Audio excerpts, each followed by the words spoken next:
So ayan, okay na yung ating dewater. Ready na po ito para bukas sa kanilang opening. So malinis, masarap yung ating tubig. So ito yung ating final training. Ito po. So paano pag-operate ng kanilang dewater. Ayan.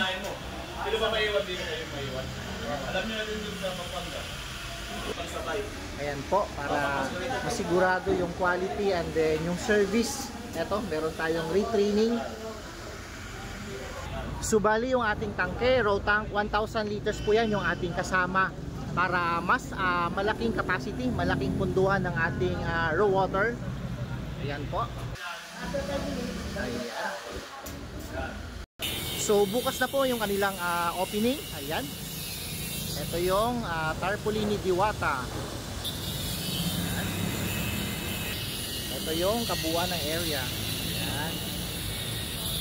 Ito pala yung ating kasama na dispenser. Meron tayong free na dalawang water dispenser. And then yung ating mga containers. Meron din tayong round containers. Ito po. Kasama sa ating package yan. So ito, malakas yung ating dito yung ating product. Malinis, masarap, manamis-tamis. Kahit sabay-sabay sila, simultaneous buksan.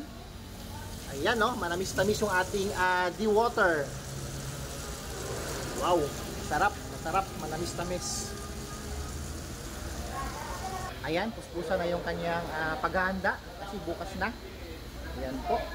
Ayan, thank you. Ayan.